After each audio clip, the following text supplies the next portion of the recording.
Hello friends, आप लोगों का स्वागत है आपके यूट्यूब चैनल लर्न एज 11।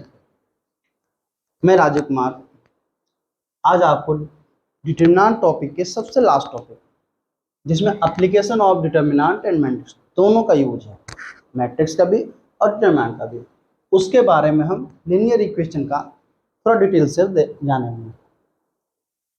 आप इस वर्ड को समझिए, संगत निकाय। यह आप 10th क्लास में भी पढ़ चुके होंगे। असंगत निकाय, संगत असंगत ये सब पढ़ चुके होंगे। एक लीनियर इक्वेशन होते हैं, उसकी सॉल्यूशन की बात कर रहे हैं। जैसे कि आपके पास हम दे रखे हैं, मान लीजिए a1x plus b1y is equal to c1 कर दें, ठीक है। a2x plus b2y is equal to c2 कर दें। तो ऐसे इक्वेशनों को आप सॉल्व करते आए ना। लेकिन अब इसको अगर आप मैट्रिक्स मेथड से सॉल्व करें तो कैसे करेंगे, हम देखिए क्या पता, ये दोनों अलग अलग चीज है। देखिए a1 कोई चीजों का मूल्य है जिसमें x अलग चीज है। अगर a1 कॉपी है तो x उसका मूल्य हो गया, फिर b1 कॉपी है, x उसका मतलब b1 कलम होगा, y उसका मूल्य होगा। इन दोनों को जोड़ के एक अमाउंट बनता है, बनेगा ना। तो उसी तरीके से ये भी क्या, ये दूसरी आदमी, ये अगर मान लीजिए राम ने खरीदा तो ये सीता ने खरीदा, आप मान सकते हैं ना इसी बातों को। तो ये अलग अलग चीजों का है। तो हम इसको क्या करते हैं, मैट्रिक्स मेथड में ए को, इस पार्ट्स को देखिए, इसको a1 मान लीजिएगा, इसको a2 मान लीजिएगा, ठीक है। a1 a2, फिर इस तरीके से इस वाले पार्ट को जो b1 है, गलत हो रहा है, a1 a2। अब देखिए क्योंकि ये भी एक प्रकार से पार्ट्स ही है, क्या है, समान ही है, a1 b1 b2। अगर ये Z1 होता तो यहाँ इसमें C1 C2 आ जाता। फिर देखिए x, ये तो एक हो गया। दूसरा x, कैपिटल X को मान लीजिए, या जो आपको मानना है, x और y, यहाँ दो ही टर्म है ना, x y दो ही टर्म है, इसको x y मान लिए। और c इजकल टू क्या मानोगे आप, C1 C2 मान लो, ठीक है। ये आपके पास तीन आते हैं। अब इसमें देखिए क्या है, इन दोनों का गुणनखंड है, तो इसको आप ऐसे लिखोगे ax इजकल टू, बताइए, ए एक्स इजकल टू सी लिख सकते हैं, या इसको ऐसा मान लो, यहाँ बी मान लो, बोलने में अच्छा होता है, ए एक्स इजकल टू बी लिख सकते हैं। बोलो, हर बुकों में ऐसे ही लिखा है ना, ए एक्स इजकल टू बू। आप यहाँ पे जो मानना है मान लीजिए। मतलब कहने का अर्थ है इन दोनों का गुणनफल ये होगा, इन दोनों का गुणनफल ये हो रहा है, यही हो रहा है ना। ये आपके पास एक फॉर्मूला बन के आता है, ए एक्स इजकल टू बी। अब इन्हीं का सॉल्यूशन जो करना है ना, यहाँ देखिए हम लिखे हैं संगत निकाय, मतलब एक या एक से अधिक हल होंगे, एक या एक से अधिक हल होंगे। और असंगत निकाय का अर्थ हुआ एक भी हल नहीं होंगे, ठीक है। तो अभी हम जो बात करने वाले हैं संगत निकाय, एक हल होंगे या एक से अधिक होंगे, इसको हम क्या बोलते हैं, इनफिनाइट सॉल्यूशन होंगे या यूनिक सॉल्यूशन में होंगे, ठीक। अब इसे देखिए, रैखिक समीकरण में आपको बता दिए कि अगर ए एक व्युत्क्रमणीय आव्यूह हो, जो कि आपको पीछे भी बता रखा है, नॉन सिंगुलर मैट्रिक्स हो, तो मॉड ए इक्वल टू क्या है, जीरो नहीं होना चाहिए, उसका डिटर्मिनेंट क्या है, जीरो नहीं होना चाहिए। तो अगर देखिए उसी चीज ए एक्स इजकल टू बी है, तो ए एक्स इजकल टू बी। अब इस दोनों तरफ क्या किया, हम ए इनवर्स से बोथ साइड गुना कर दिए। क्या कर लिए बच्चों, ए इनवर्स से दोनों तरफ गुना करने पे, कितने तरफ पे, दोनों तरफ गुना करने पे, ओके। अब अगर दोनों तरफ आप गुना कर देते हो तो A inverse A X, A inverse A दोनों तरफ हो गया। फिर इसको क्या क्या अलग अलग कर लिए, A inverse A X is equal to A inverse B. तो A inverse A is equal to आपको शुरू से पता है क्या होता है, आई होता है। A inverse A is equal to क्या होते हैं, आई होते हैं, ये पता है ना, एंटीमोटिक्स हो जाते हैं। तो आई एक्स इजकल टू, और आई तो किसी भी संख्या में गुना करो तो वो तो वही हो जाएंगे। तो एक्स इजकल टू क्या हो जाएंगे हमारे पास, ए इनवर्स बी हो जाएंगे, ठीक है। ये आप हमारा याद रखना। अब इसी पे आपका लीनियर इक्वेशन का सॉल्यूशन आएगा। दूसरा केस है, ए एक अगर अव्युत्क्रमणीय आव्यूह, अव्युत्क्रमणीय आव्यूह मतलब सिंगुलर मैट्रिक्स हो, जिसका डिटरमिनेंट क्या हो, आपका जीरो आना चाहिए। अगर आपका डिटरमिनेंट जीरो आ जाता है तो उसकी सॉल्यूशन हम नहीं निकालते हैं। अब इसमें दो चीज चेक कर सकते हो, adjoint A into B equal to, अगर नॉट जीरो है तो नो सॉल्यूशन हो जाएंगे। अगर adjoint A into B equal to zero है तो इसका क्या होगा इक्वेशन, या तो ये संगत होंगे या तो ये असंगत होंगे। इसमें संगत मतलब हो गया इनफिनाइट सॉल्यूशन आएगा, और संगत मतलब एक भी सॉल्यूशन नहीं होगा। ये दोनों चीजें कैसे अप्लाई कर सकता है। तो हम अभी जो पढ़ने वाले हैं आपको नॉन सिंगुलर मैट्रिक्स में एक्स इक्वल टू इनवर्स भी निकालेंगे। 12th में इतना तक ही जानना है। अब जैसे कि ये आपको समझा दिए, अब इसमें हम थोड़ा क्वेश्चन चलेंगे। क्वेश्चन में आपको क्या क्या निकालना है। पहला नंबर तो ये फॉर्मेट दिया रहेगा, इस फॉर्मेट में A X upon B equal to करना है, फिर इसमें आपको ए इनवर्स निकालना है, एडजॉइंट निकालना है, उसके बाद इस फॉर्म में सॉल्यूशन कर देंगे। चलिए नेक्स्ट। अब ये आपके पास एक एग्जांपल लिए हैं, सेम इसी फॉर्म में, हमको अलग करके नहीं लिए। 2x plus 5y equal to 1 है और 3x plus 2y equal to 7 है। तो हम आपको सबसे पहला नंबर क्या बताए कि इन इक्वेशनों को आप उसके फॉर्म में कन्वर्ट कीजिएगा। किसके को फॉर्म में कन्वर्ट करना है? ax इक्वल टू b के फॉर्म में।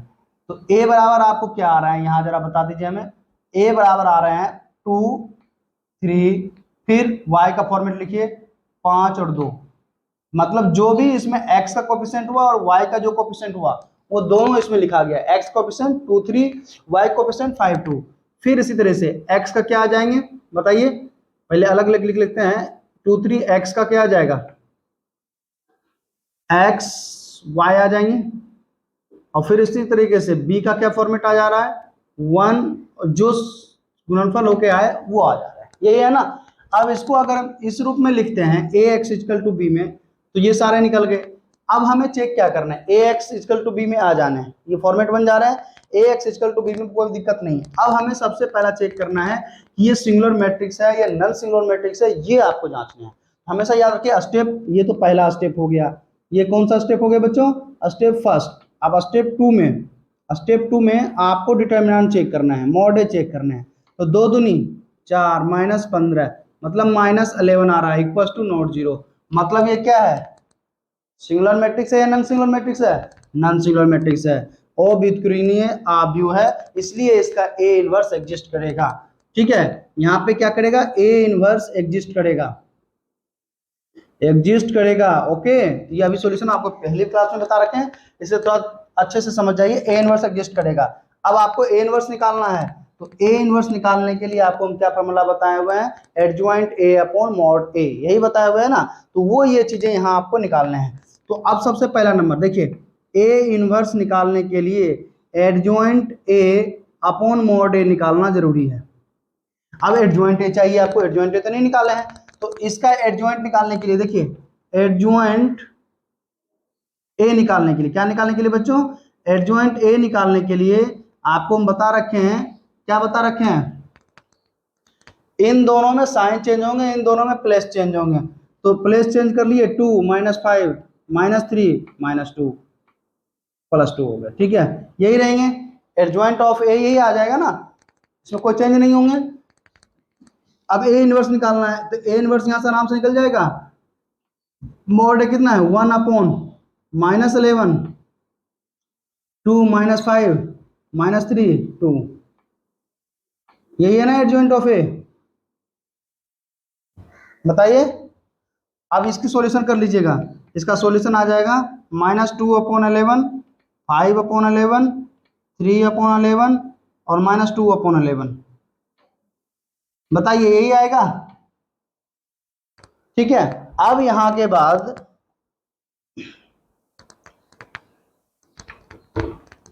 देखो, ये सब क्वेश्चन बहुत इजी होते हैं, अगर बनाना हो ना सिर्फ बेसिक स्टेप बाय स्टेप चलते रहिए, आपको कहीं कोई दिक्कत नहीं आएगी।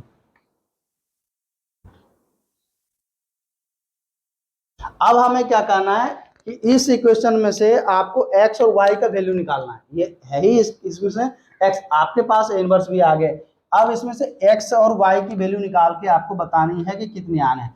वो कैसे निकालते हैं बच्चों, अभी हम बता दिए थे, A X upon B equal to में x इक्वल टू क्या होता है, ए इनवर्स बी होते हैं, यही आया था ना सॉल्यूशन में, x की वैल्यू ए इनवर्स बी निकाले थे। तो ये चीजें आपको सॉल्व करने हैं, x की वैल्यू क्या आ जाएंगे, ए इनवर्स बी। अब आप यहां से सॉल्व कीजिए कि x की वैल्यू ए इनवर्स बी हो रहा है, ए इनवर्स आप निकाल लिए, b की भी वैल्यू हमारे पास पहले से मौजूद है, आराम से सॉल्यूशन कर लिए। x की वैल्यू क्या है यहाँ पे, x की वैल्यू x y बराबर ए इनवर्स की वैल्यू क्या आई है हमारे पास, माइनस 2 अपॉन 11, 5 अपॉन 11, 3 अपॉन 11 और माइनस 2 अपॉन 11, यही है, इक्वल टू बी की वैल्यू क्या है हमारे पास 1 और 7, यही है ना।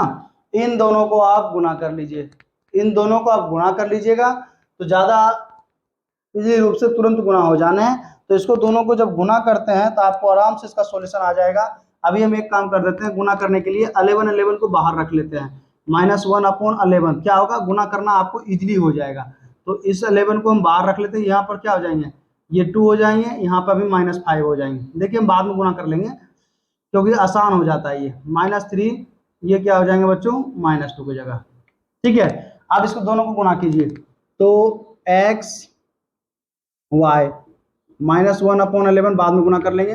देखिए पहले इससे करते हैं तो क्या आते हैं 2 और 7 बचे 35, यही है ना, बोलिए। फिर 1 से -3 7 दूनी 14, यही रहा। अब इसको सॉल्यूशन में लिखिए x y -1/11 ये आ गया -33 और 11, यही आएगा ना, 14 3 11। अब इससे दोनों को मल्टीप्लाई कर दीजिए, माइनस माइनस तो प्लस हो जाएंगे, ये 11 तिया 3 और ये हो जाएंगे 1 -1, यही आंसर आ गए। अब x इक्वल से लगा के x equal to 3 y equal to -1, ये आपका सॉल्यूशन आ गया। अब ये देखिए, ये आपका बनाने का अलग तरह, आप इस तरह से भी बना सकते थे, डायरेक्ट सॉल्यूशन निकाल सकते थे, लेकिन यहाँ डिटर्मिनेंट की मेथड से बोला कि आप इसके सॉल्यूशन करें। तो डिटर्मिनेंट में देखिए इतने चीज लंबे काम करने पड़ गए, क्या क्या करने पड़ गए। पहले तो ax इक्वल टू b देखना पड़ा, वो निकाल ले, फिर उसका डिटर्मिनेंट निकाले, फिर एडजॉइंट निकाले, फिर एडजॉइंट निकालने के बाद फिर ये इसका ताम झाम किए। और अगर इसका डायरेक्ट सॉल्यूशन x और y का निकालना था तो वो कैसे निकाल लेते बच्चों, आप 10th क्लास में कैसे निकालते थे इसकी सॉल्यूशन। 10th क्लास में जो सॉल्यूशन निकालते थे ये डायरेक्ट निकालते थे ना, इतनी तामझाम नहीं करते थे। उसमें क्या करते थे, डायरेक्ट सॉल्यूशन निकालने के लिए हम 2x + 5y = 1, 3x + 2y = 7 है, कुछ नहीं करते थे, आराम से इन दोनों को बराबर किए, किसी एक को हम बराबर कर लेते थे। मान लीजिए x को बराबर कर ले तो इसमें 3 से मल्टीप्लाई कर देते थे, इसमें 2 से कर देते थे, यही करते थे। 3 दूनी 6x + 15y = 3, इसको क्या करते थे 6x + 4y = 14, ये हो गया। माइनस कर लेते थे दोनों को, ये खत्म, 15 में 4 गया 11y और 13 में 4 गया, क्या हो गया -11, यही हो रहा है ना -11। तो y की वैल्यू यहाँ पर -1 तो ऐसे ही आ गई। और फिर y की वैल्यू अगर -1 आ गई, किसी भी इक्वेशन में उठा के आप पुट कर लेते थे, 2x - 5 = 1 है, तो x की वैल्यू क्या हो जाएगी, 5 उधर गया 6 तो बटे 2 मतलब 3। इतनी जल्दी सॉल्व हो गए। लेकिन इधर देखो कितने लंबे मेथड में लेके गए। इसका भी बहुत शॉर्ट ट्रिक भी है, वो भी बताएंगे बाद में। मैट्रिक्स पे क्वेश्चन कर लेते हैं। जैसे कि आपको इसको भी क्या करना, वही सेम फॉर्मूला में ax = b के रूप में कन्वर्ट करना है। a की वैल्यू क्या यहाँ आएगी, पहले तो x का कोएफिशिएंट रख लीजिए 1 2 a, फिर y की कोएफिशिएंट ले लीजिए 1 3 a, z की कोएफिशिएंट 1 2 2a, यही है ना, ये हो गए a की वैल्यू। फिर x की वैल्यू यहाँ पर क्या आ जाएगी बच्चों, x की वैल्यू में x y z। फिर b की वैल्यू क्या आ जाएगी, b की वैल्यू यहाँ पे हमारे पास है 1 2 4, ओके। ये हो गई ax = b। अब हमें क्या करना है, सबसे पहले ये सारे सॉल्यूशन करने से पहले हमें डिटर्मिनेंट चेक करना है कि mod a = क्या आते हैं। तो mod a की वैल्यू निकाल लो, क्या निकालोगे 1 है, तो चलो 1 यहाँ रख लें, तो 1 यहाँ रखते हैं तो इसकी सॉल्यूशन 3 दूनी 6a -2a, ओके। फिर माइनस लीजिए बीच वाले टर्म को, फिर इसको और इसको खत्म, तो 2 दूनी 4a -2a, फिर +1 लीजिए, कट कट 2a - 3a। अब देखिए इसको सॉल्व करना है तो ये कितने आ जाएंगे, 6 में से 2 गया 4a आएंगे, -4 में से 2 गया 2a, तो ये क्या हो जाएगा -2a हो जाएगा, और ये +- a आ जाएगा। तो अब इसको सॉल्व कीजिए तो ये आ जा रहे हैं आपके पास a आ जा रहे हैं, क्योंकि 4 में से 2 तो 2 में से 1, तो एक ही बचेंगे a, मतलब = नॉट 0, मतलब ये एग्जिस्ट करेगा। इसका a इनवर्स क्या है, हमें एग्जिस्ट करेगा। यहाँ लिख दीजिए कि a इनवर्स एग्जिस्ट करेगा, ठीक है। अब a इनवर्स एग्जिस्ट करेगा, तो अब आपको a इनवर्स निकालने के लिए सबसे पहला नंबर आपको क्या आना चाहिए, इसमें एडजॉइंट निकालना है। तो एडजॉइंट निकालने के लिए माइनर कोफैक्टर सबको निकालना होगा। ये तो आपको भी आते हैं। वैसे एक क्वेश्चन हम ये सॉल्व पूरा कर देते हैं। ऐसे तो ये एनसीईआरटी में सिर्फ क्या कहा है, इसको चेक करके बताइए इसका इनवर्स एग्जिस्ट करता है या नहीं। एनसीईआरटी बुक में यहीं पर आंसर खत्म हो जाता है। हाँ, इसका इनवर्स ए एग्जिस्ट करेगा। अब हम वो ए इनवर्स एग्जिस्ट करने वाला जो चीज है वो निकाल के देखते हैं। तो चलें, सबसे पहला नंबर इन सबों चीजों के लिए एडजॉइंट निकालते हैं। तो एडजॉइंट निकालने के लिए सबसे पहला नंबर क्या करिएगा बच्चों, आप कोफैक्टर निकालिए। तो कोफैक्टर निकालते हैं इन लोगों का। तो इसका कोफैक्टर निकालने के लिए आप क्या करेंगे, पहले A11, देखिए सिंपल तरीका तो यही होता है। A11 तो 1 है, इसका कोफैक्टर निकालना है। किसका निकालना है, इसका निकाले। तो 3 दूनी 6A माइनस 2A बराबर क्या आ जाएगा यहाँ पे 4A। ये सारे निकालने पड़ेंगे आपको और इसके अलावा कोई उपाय नहीं है। A11 A12 12 में मतलब ये निकालना है। तो ये बंद क्या आ जाएगा, 2 दूनी 4A minus 2A, 4A minus cofactor of A। Cofactor of A यहाँ पे पहले सजा लीजिए। A11 क्या है बच्चों 4A, फिर माइनस 2A, फिर माइनस A, फिर यहाँ पर क्या आ जाएंगे माइनस 4A, फिर यहाँ पे A है, फिर यहाँ पे 0 है, फिर यहाँ पर माइनस 1 है, 0 1। अब इसको एडजॉइंट A में क्या लिखते हैं, इसका इनवर्स कर देते हैं। कोफैक्टर ऑफ A का इनवर्स लिखते हैं, मतलब उल्टा कर ले। अब देखिए ये आ जाएंगे 4A minus 2A minus A minus 4A A 0 minus 1 0 1। ये आपका एडजॉइंट ऑफ A बन गया। ठीक है, अब एडजॉइंट ऑफ A निकल गया तो अब आपको क्या निकालना है, यहाँ पे A इनवर्स निकालना है ना। हमें तो A इनवर्स निकालना है, A इनवर्स एग्जिस्ट करेगा कि नहीं। तो एडजॉइंट ऑफ A निकलने के बाद दो फार्मूला है, एक वैसे भी निकाल सकते हो लेकिन लीनियर इक्वेशन है, इसके मेथड से निकालना है। तो इसके मेथड से एडजॉइंट निकल गया।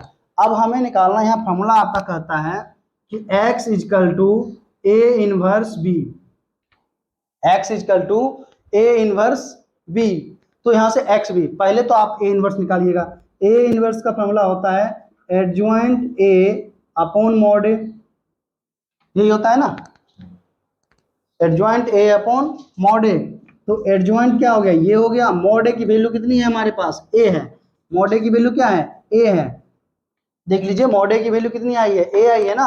तो 1 अपॉन A इजकल टू क्या हो जाएंगे बच्चों यहाँ पे 4A minus 4A minus 1 minus 2A A 0 minus A 0 1। अब बताइए इस चीजों की वैल्यू आ रही है, तो यहाँ से इतना है मिल गया। अब इतना मिलने के बाद सॉल्यूशन कर सकते हैं या नहीं कर सकते हैं। आप यहाँ मिलने के बाद B की वैल्यू लगा के, B है अपना 1 2 4, वो करके सॉल्यूशन आप करके आगे बढ़ सकते हो। ठीक है, तो x की वैल्यू यहां से निकाल लीजिएगा।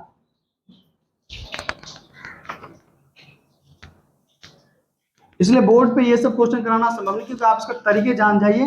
तरीके जानने के बाद आपके पास क्वेश्चन करना इजीली रूप से सॉल्व कर लीजिएगा।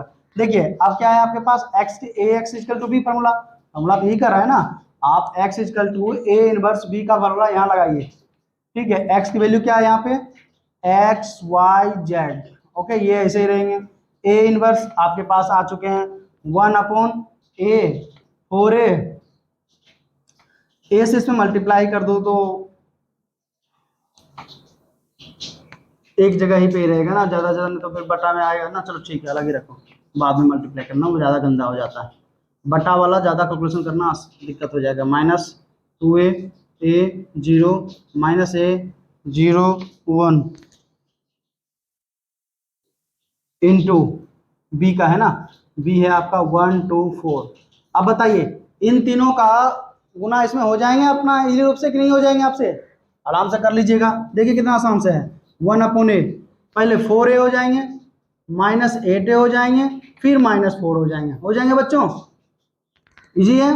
फिर उसी तरीके से 2 का 1 का इसमें माइनस 2A प्लस 2A 0 हो जाएंगे। फिर देखिए 1 का माइनस A 0 प्लस 4 हो जाएंगे, यही होंगे गुना। अब इन गुना करने के बाद इन सबों को जोड़ लेना है आपको। क्या आ जाएंगे देखिए, एक बार लिख लें, यहाँ पे यहीं पे लिख देते हैं 1 अपॉन A। 4A में से 8A गया, माइनस 4A माइनस 4 हो गया। ठीक है, देखिए माइनस 2A प्लस 2A ये कैंसिल हो जाएंगे, ये 0 आ जा रहे हैं। ये देखिए माइनस A प्लस 4 हो जाएंगे, या इसको लिख सकते हो 4 माइनस ए लिख सकते हैं, यही है ना। अब इन सबों में आप आराम से इसकी सॉल्यूशन करके निकाल सकते हैं। इसको भाग दे दीजिए, एक्स वाई जेड सब की सॉल्यूशन यहाँ से आराम से आ जाएंगे। इसका सॉल्यूशन हो जाएगा क्या चीज़, 4 माइनस माइनस सही है कोई बात नहीं, ए से डिवाइड कीजिएगा तो ये बन जाएंगे -4a -4/a हो जाएंगे, ये तो जीरो ही हो गया, ये भी 4 माइनस ए अपॉन ए हो जाएंगे।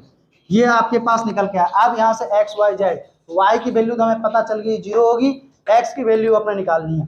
तो एक्स की वैल्यू हमें दे रखा है -4, कॉमन ले लीजिए, ठीक है, तो ये a + 1/a आ जाएगा, ठीक है, ये तो आंसर हो गया। दूसरा, y की वैल्यू आपको 0, z की वैल्यू 4 माइनस a/a, आप आंसर देख लो, ये आंसर बनेगा, ठीक है।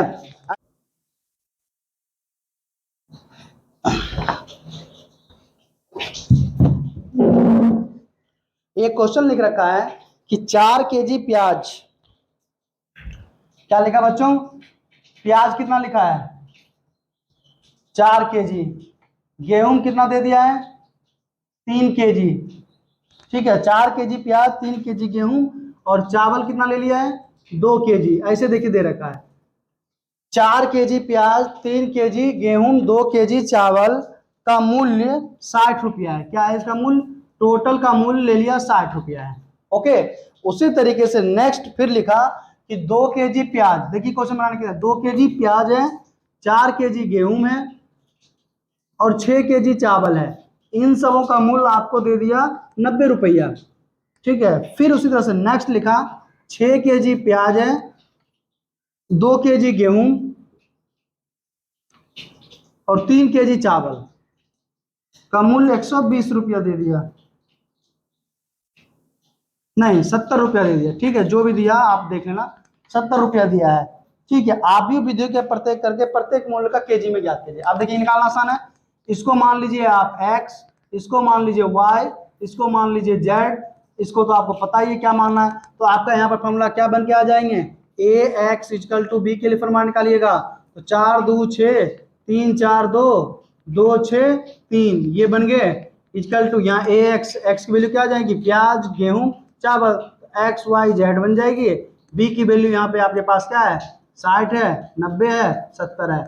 अब यहाँ से आराम से इसके सॉल्यूशन सारे कर सकते हैं कि नहीं कर सकते हैं, ए इनवर्स एग्जिस्ट कर रहा है कि नहीं वो भी चेक कर लीजिए, एग्जिस्ट कर रहा है तो आगे की सॉल्यूशन आप कर सकते हैं, आराम से बना सकते हैं, ऐसे क्वेश्चनों में कोई दम नहीं है, ये आप खुद सॉल्व कर सकते हैं। तो बच्चों ये था आपका डिटरमिनेंट